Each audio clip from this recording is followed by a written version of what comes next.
I've noticed that a lot of our bodies are not feeling as awesome as they normally would. And I have a lot of people who are not feeling well. And most of you know that I'm licensed in medicine. I'm a nationally and board certified nurse practitioner. And I have seen a lot of this throughout the years. And it's an interesting thing for me to watch how different times of the year people buy into the belief system that that's when people get the flu. It's the flu season. It's this allergy season. It's the whatever season. So it's important for us to recognize that part of why we get ill is because we're programmed to get ill. We're programmed to think that at a certain time of the year, we experience certain kinds of things in our body. I was speaking to someone the other day, and she said that she has this belief system that she gets sick in the spring and in the fall or something like that. And what was really weird for me is I used to think something very similar. So I used to think, sometime in the spring, and then usually about October or November, I would start feeling, I'd get sinus or, whatever our little, what I call our default program is. Sinus infections for me is what usually will come up. For some people it's gut, for some people it's a sore throat or strep throat or whatever.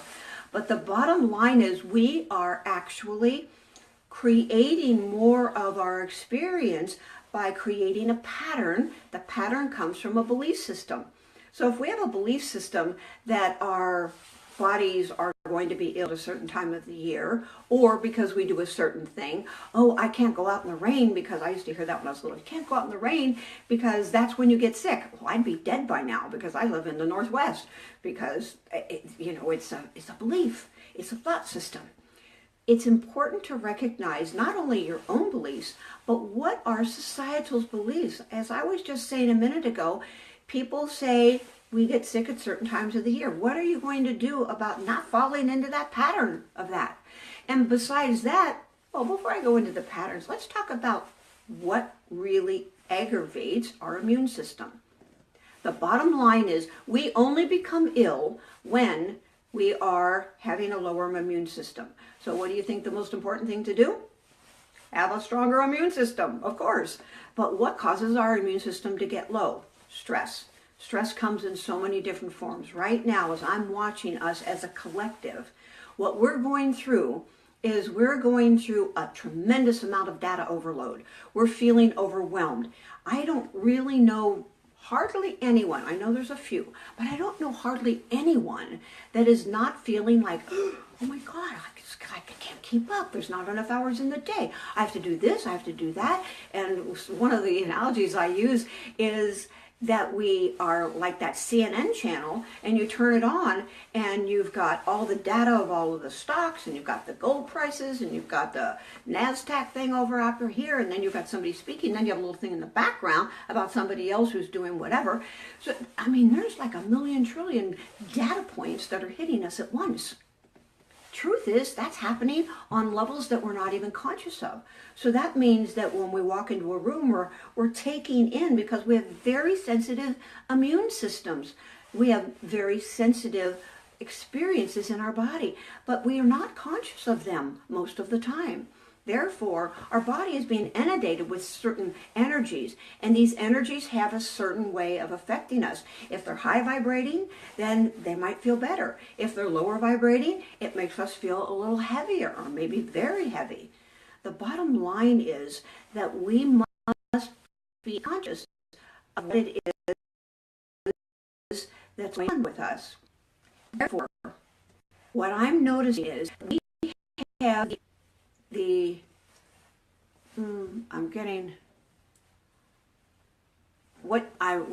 I'm sorry, I'm stuttering here because my internet is saying that I'm not having good internet, and I'm really fading in and out, so I don't know if you're actually receiving me. So if you could please put in the box that you can still hear me, that would be really helpful for me.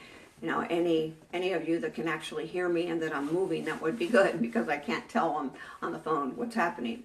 So I just got some loves running across there, so thank you for that, to let me know that you must be able to hear me. At any rate, let's go back to the stress. So we know that we've got overwhelm and data overload. We know that we have pressure at a very high level in our lives. Well, we also know that these pressures have to do with survival. Now, maybe you never thought of that. I'm going to take you a bit deeper willing to go this morning, and that is to recognize that we are in a place where we are experiencing the whole world as a place of, am I okay? Am I not okay? If I'm okay, I feel good. If I'm not okay, I actually feel threatened that I'm not going to be able to move along in life and experience what it is that I really want to experience. Therefore, it's important to recognize that survival comes up, like, I have enough money, am I going to have enough food? And I know this is a little extreme for some of you. It's like, really get over that. But the truth is that when we get stressed, it's from these subconscious thoughts that are going on. And so there's some practical things that you can do. First of all, on a body level, sleep more. And I know if you're like me, it's like, I'd love to do that, but I don't really have time to sleep more. I have so many things to do. You may be saying to yourself, oh sure, who's going to get the kids up? Who's going to take care of this? How are they going to like it if I go into work and I'm late because I decided to sleep more?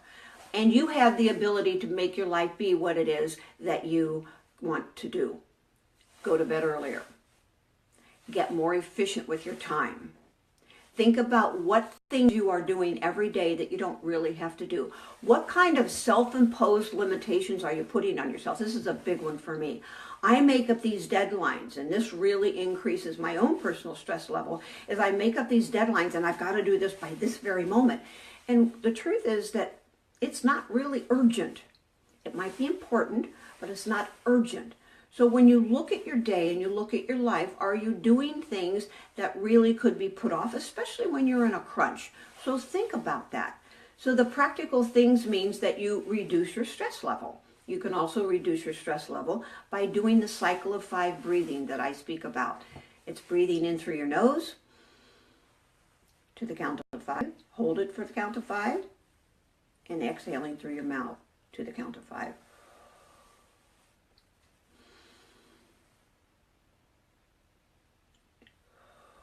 When you do that, your body starts to really calm down. Get into the habit of doing that when you're starting to feel yourself pretty overloaded with all the things that are stressing you, because the stress will not support your clarity one tiny bit. And what it will do is lower your immune system, so your body will start to feel overloaded and more stressed, which is going to create all of the bugs that are flying around in the world. And there are a million trillion of them, and you have them in your body. But what happens is we usually don't get ill because our body's immune system, our T cells, are really working very strongly. And when we're stressed, they reduce. And that's when we start to take on stuff like the chills or the flu or all these kinds of things. So there's components that go with this whole thing that I'm speaking about. It's our beliefs, it's society's beliefs, it's what we've bought into. It also has to do with what we're doing physically. Are we resting enough? Are we overwhelming ourselves? Are we relaxing in the day even when we're not sleeping? Are we watching what we eat? Are we eating really strong, healthy foods? Are we eating junky processed foods? Because they will lower you. And if you are not exercising and moving the energy, then what occurs is that your body gets very slow and sluggish. Exercise, movement, stretching, it increases the blood flow. And what happens when that you are increasing your blood flow? Then you are going to experience more oxygen. Oxygen helps us feel stronger. So breathe in more deeply. And move the energy, stretch, work out. Kyrie and I did weightlifting this morning to really rockin' music. And so in between, we were, really moving our bodies. It makes us feel good. It raises our vibration. It makes our muscles happy. And those are things that you can do. Make it fun. Make what you do fun.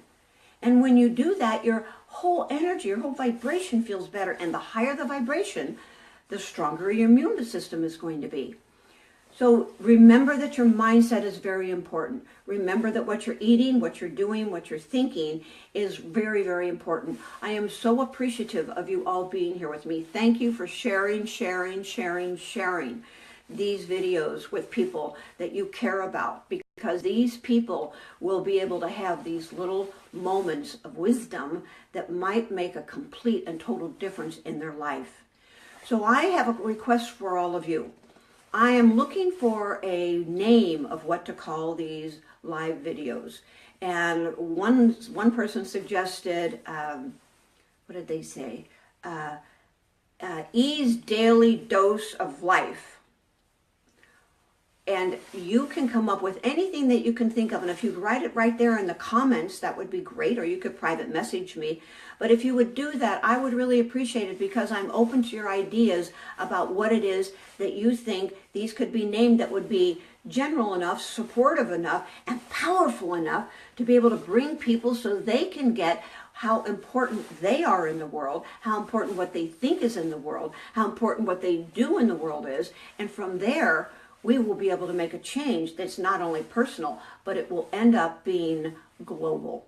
And I know you want to really be in the place where you love the life that you live, and you love to be in an easy place with all the people that you are surrounded with. So comment below, private message me, keep sharing, and know that I'm so appreciative of each and every one of you for being here, listening, and making a difference in the world because of who you are. Until tomorrow, feel a hug.